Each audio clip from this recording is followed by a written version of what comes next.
Hello दोस्तों। Astrology a way to reality channel में एक बार फिर से आप सभी लोगों का स्वागत है। दोस्तों, हमारी कुंडली की श्रृंखलाओं को आगे बढ़ाते हुए आज हम बात करने वाले हैं मशहूर इंडस्ट्रियलिस्ट मुकेश अंबानी के पत्नी नीता अंबानी, इनकी कुंडली के बारे में। तो नीता जी की कुंडली में ऐसे कौन से योग है कि उनको एक फेमस पर्सनालिटी बना दिया, एक फेमस पर्सनालिटी की वाइफ बना दिया, और खुद भी वो एक इन्फ्लुएंशियल लेडी इस पुरस्कार से नवाजी गई है 2016 में, जो फोर्ब्स का मैगजीन निकलता है तो मोस्ट इन्फ्लुएंशियल वुमन का खिताब भी उनको मिल चुका है। तो उनकी कुंडली में ऐसे कौन से योग है, आइए आज हम जानेंगे। तो नीता अंबानी का जो जन्म है वो मुंबई में हुआ था। उनका ओरिजिनल नेम है नीता दलाल, और उनका जन्म हुआ था 1 नवंबर 1963 को। और उनकी कुंडली जो है वो कुछ इस प्रकार से बनती है। लगन धनु लगन है, और लगन में अगर हम देखेंगे तो केतु यहाँ पे धनु राशि में उच्च का होकर लगन में ही बैठा हुआ है, और साथ ही साथ राहु सप्तम भाव में उच्च का बैठा हुआ है मिथुन राशि में। क्योंकि राहु केतु एक दूसरे से 180 डिग्री डिस्टेंस हमेशा रखते हैं, इसलिए इसमें भी हमने देखा कि जैसे धनु राशि में उच्च का केतु हो जाएगा, वही टाइम पे राहु मिथुन राशि में उच्च का होगा। तो केतु के लगन में बैठने से पर्सनालिटी में एक प्रकार से एक बोल्डनेस, स्पिरिचुअल कनेक्शन, एक अलग से जो हम कहते हैं कि अलग छाप छोड़ना लोगों पे, वो सब केतु देता है। थोड़ा स्पिरिचुअलिटी भी देगा, लेकिन वो स्पिरिचुअलिटी पॉजिटिव वे से देगा, और एक उच्च हाई थिंकिंग जरूर इंसान की रहेगी। साथ ही साथ में जो लगन का लॉर्ड है गुरु, वो चतुर्थ स्थान में अपने ही राशि में बैठा हुआ है। और ये ऐसा गुरु जो है वो हंस नाम का पंच महापुरुष योग इनके कुंडली में बना रहा है। तो एक तो गुरु भी स्ट्रांग, क्योंकि गुरु की अगर डिग्री देखें हम प्लानिटरी पोजीशंस में, तो 18 डिग्री का गुरु यहाँ पे हमको दिख रहा है, जो कि काफ़ी स्ट्रांग है, कुमार अवस्था में है, और वो अच्छा फल देने वाला होगा। चतुर्थ स्थान माता गाड़ी भूमि वाहन सुख सुविधाओं का होता है। तो बड़ी बड़ी गाड़ियाँ, बड़ी बड़ी इमारतें, बड़े बड़े घर, और माता से अच्छा संबंध, इस प्रकार से योग गुरु इनको लाइफ टाइम देते रहेगा। तो हमने देखा है कि ये मशहूर इंडस्ट्रियलिस्ट मुकेश अंबानी की पत्नी है, और मुकेश जी की पर्सनैलिटी सबको ही पता है, वो बहुत बड़े इंडस्ट्रियलिस्ट है, और रिलायंस इंडस्ट्रीज लिमिटेड के वो चेयरमैन एंड मैनेजिंग डायरेक्टर है। तो ये एक लाजमी सी बात है कि इनके यहाँ पे गाड़ियाँ, बड़ी बड़ी घर, ये सब होगा। लेकिन इनकी कुंडली में योग ये गुरु की वजह से आ गया। तो माता गाड़ी भूमि वाहन सुख सुविधा इनके लाइफ टाइम जरूर रहेगी गुरु की वजह से। और क्योंकि ये गुरु लगन के भाव का स्वामी होकर चतुर्थ स्थान में चला गया, इसलिए ये हमेशा सुखी होंगी, हमेशा माता का रिस्पेक्ट करने वाली होंगी, और हमेशा बड़े बड़े मकान, भूमि, वाहन, इन सब से लेस जरूर होंगी।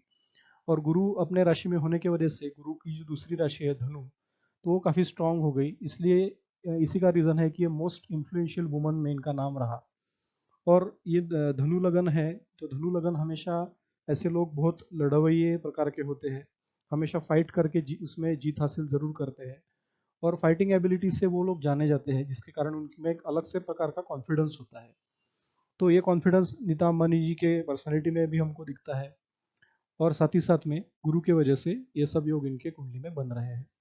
और साथ ही साथ केतु जो है वो केतु के उच्च होने का भी उनको पर्सनैलिटी में फायदा मिला, और गुरु स्ट्रांग होने का के वजह से ये ओवरऑल इनकी पर्सनैलिटी काफ़ी अच्छी होगी। अब बात करेंगे कि धन भाव में कौन से योग है। तो धन भाव में अगर हम देखते हैं तो शनि ये अपने ही राशि मकर में बैठा हुआ है, और जब कभी भी शनि उच्च का होकर बैठता है द्वितीय भाव में, या अपने स्वराशिस्थ होता है, तो ऐसा इंसान धीरे धीरे धीरे धीरे करते हुए लाइफ के एंड तक काफ़ी बड़ी संपदा का मालिक हो जाता है। तो ये शनि का ही रीज़न है कि जैसे इनकी लाइफ आगे जा रही है, वैसे ये बड़े बड़े कंपनीज एक्वायर कर रही है, वैसे बड़े बड़े कंपनीज में इनका प्रभाव बढ़ता जा रहा है। और आईपीएल में भी हमने देखा इनके खुद के जो इनकी ओनरशिप है आईपीएल में, इंडियन प्रीमियर लीग में, वो मुंबई इंडियंस की जो इनकी ओनरशिप है, उसमें भी इनका काफ़ी अच्छा योगदान है। हमेशा ये एक्टिव पार्टिसिपेट करती है। मुंबई इंडियंस की टीम में एक अलग सा उत्साह हमने देखा है, और ये टीम हमेशा जीतती है। तो इसको जो एक मोटिवेशन दिया है वो नीता अंबानी जी के कुंडली में वो साफ दिखता है कि वो हमेशा मोटिवेट करेंगी अपने साथ जो भी लोग होंगे उनको, और उसमें से धन अर्जित करने का योग इनके कुंडली में दिखता है। तो शनि ने ये धन अर्जन का योग बना दिया। हालांकि थोड़ी सी वाणी उग्र शनि जरूर कर देंगे, क्योंकि वो एक प्रकार से निगेटिव प्लैनेट माने जाते हैं। तो थोड़ा ऐसे अशुभता उसमें शनि में रहेगी, लेकिन अपने वाणी से धीरे धीरे मतलब लोगों को भी, लोगों के मन जीतना, लोगों को सपोर्ट करना, ये एक स्वाभाविक सी बात हो जाएगी। तो ये अगर कोई हार्श लैंग्वेज भी यूज करेगी तो भी लोग उसे अपने भलाई के लिए है ऐसा लेंगे। तो एक पर्सनालिटी बहुत सूझवान होगी और वाणी में भी प्रखरता हमको जरूर दिखेगी। और ओवरऑल धन का आगमन अगर हम कहेंगे तो लाइफ टाइम धन की कमी नहीं आने वाली। साथ ही साथ पराक्रम भाव का भी स्वामी शनि है और वो धन स्थान में है, तो पराक्रम भी इनका अच्छा रहेगा। जैसे हमने देखा है, इन्फ्लुएंशियल होने का कारण ये एक भी है कि जो पराक्रम का स्वामी है शनि, वो स्वराशिस्थ होकर बैठा है, इसलिए पराक्रम इसका काफी इनका अच्छा रहेगा। साथ ही साथ में गुरु के बारे में हम देखें कि हंस महापुरुष, पंच महापुरुष योग गुरु बना रहा है। उसके बाद चंद्र की बात करेंगे, चंद्र पंचम भाव में बैठा है मेष राशि का। तो मेष राशि के लोग हमने ऑलरेडी देखा है कि काफी एक्टिव होते हैं, इनमें काफी एनर्जी भरी होती है, क्योंकि मेष राशि मंगल की राशि है और मंगल यानी कि एनर्जी का कारक। तो इनमें एनर्जी हमेशा रहेगी, कोई भी काम करेंगे तो फुल एनर्जी से ये करेगी। इनका माइंड इनके कंट्रोल में होगा। थोड़ा हालांकि थोड़ा सा चंचल स्वभाव जरूर हो सकता है, क्योंकि माइंड में चंद्र का होना चंचलता जरूर लाता है। लेकिन मंगल जो है वो, अगर मंगल की पोजीशन हम स्टडी करेंगे तो मंगल अपने ही राशि में व्यय भाव में बैठा है, जो कि वृश्चिक राशि है। और इसके कारण ये पंचम भाव को भी बल देगा मंगल जरूर। और यहाँ पे एक दूसरा राजयोग हमको दिखता है, रुचक राजयोग, क्योंकि मंगल अपने ही राशि में है और साथ ही साथ मंगल के साथ में शुक्र भी बैठा है। तो रुचक राजयोग के साथ साथ शुक्र का होना, ये इनको मतलब अच्छे आदतों का ये बनाता है, अच्छे आदतों के स्वामी बनाता है।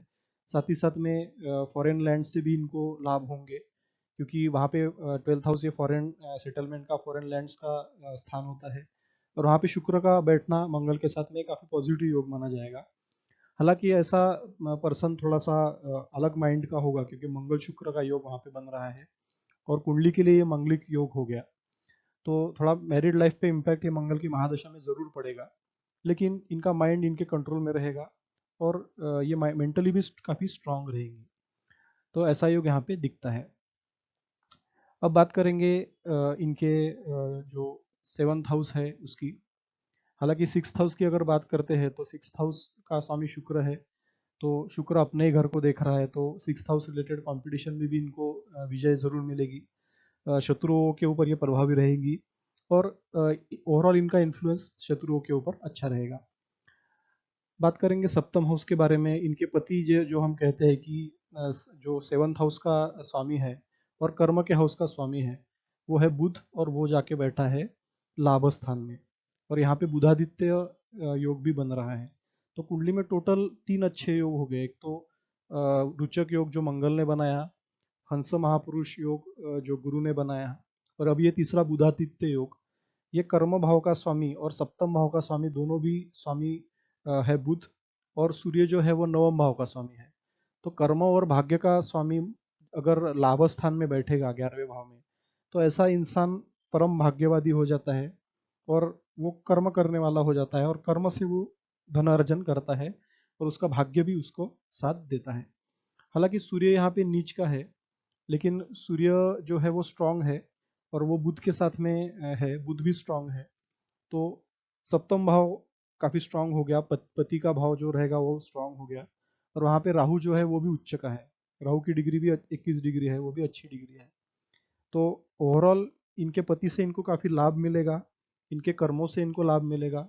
और क्योंकि सूर्य जो है वो भाग्य भाव का स्वामी लाभ में है, तो भाग्य से भी इनको लाभ मिलने के योग बनते हैं।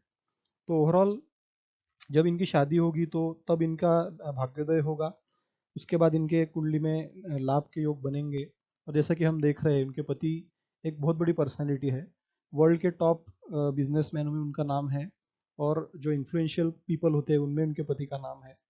तो इस प्रकार से हम कुंडली का अध्ययन कर सकते हैं। तो ये हमेशा लाभ पाने वाली कुंडली इनकी हमको दिख रही है।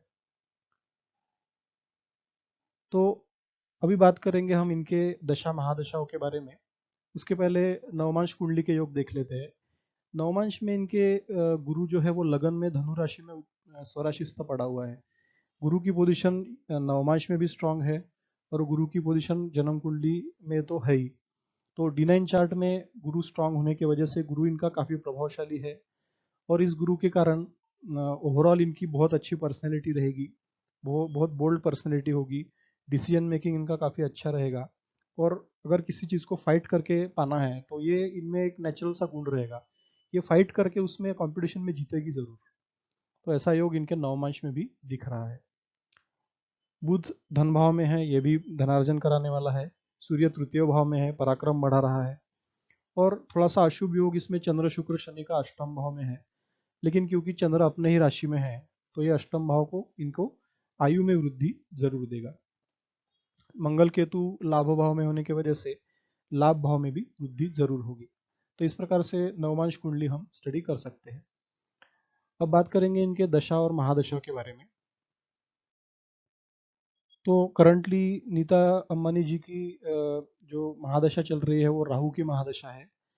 राहु की महादशा इनकी 2026 तक रहेगी। 2008 मई से इनकी शुरू हुई थी और उसके पहले जैसे हमने देखा कि मंगल इनका 12वें भाव में था। खर्चे कराने वाला मंगल जरूर है लेकिन रुचक राजयोग बना के बैठा है, इसलिए उत्तरोत्तर प्रगति होती रही। चंद्र की महादशा पहले थी इनकी, चंद्र पंचम भाव में होने की वजह से मेंटल थोड़ी सी इंस्टेबिलिटी इस दशा में जरूर होगी। उसके बाद अभी राहु की महादशा इनकी करंटली चल रही है। तो राहु में हम देख रहे हैं कि उच्च का राहु इनका है, डिग्री वाइज काफी बल लेके बैठा हुआ है, इसलिए पति जो रहेगा इनका हस्बैंड रहेगा तो वो काफी ग्रो करने वाला होगा, उसकी काफी ग्रोथ होगी क्योंकि राहु या पति के स्थान में राहु बैठा हुआ है। तो पति की ग्रोथ होना ये एक तय सी बात है। 2026 तक मुकेश अंबानी जी काफी स्ट्रांग रहेंगे, उनका होल्ड काफी अच्छा होगा बिजनेस में और क्योंकि वो लाभ में जाके बैठे हैं इनके कुंडली में तो इनको अपने पति की तरफ से काफी लाभ प्राप्त होंगे। साथ ही साथ में इनकी करंटली 2022 तक राहु में शुक्र की अंतर्दशा है। जैसे कि हमने देखा है कि शुक्र मंगल के साथ 12वें भाव में बैठा है, तो 12वें भाव में बैठने वाला शुक्र जो है वो काफी धनार्जन कराने की स्थिति लाता है, इंसान को संपन्न भी बनाता है। तो अभी इनका पीरियड काफी अच्छा चल रहा है 2022 के दिसंबर तक। उसके बाद सूर्य की अंतर्दशा आएगी, सूर्य भी अच्छा है, चंद्र भी इनका ठीक ठाक है और मंगल तो राजयोग बनाकर बैठा हुआ है। तो ओवरऑल 2026 तक इनके काफी पॉजिटिव योग है, प्रगति करने के योग है। और उसके बाद राहु के बाद गुरु की महादशा इनकी आरंभ होगी, तो गुरु तो इनका काफी पॉजिटिव है, काफी अच्छा है, तो इनकी उत्तरोत्तर प्रगति होना ये तय है। तो दोस्तों हम आशा करते हैं वीडियो आपको पसंद आया होगा। अगर आप वीडियो आपको पसंद आया तो लाइक ज़रूर कीजिए, हमारे चैनल को ज़्यादा से ज़्यादा सब्सक्राइब कीजिए और ज़्यादा से ज़्यादा लोगों तक वीडियो को पहुंचाइए ताकि लोग भी एस्ट्रोलॉजी में रुचि लेकर उसे सीख सके। Once again thank you very much, see you in the next video.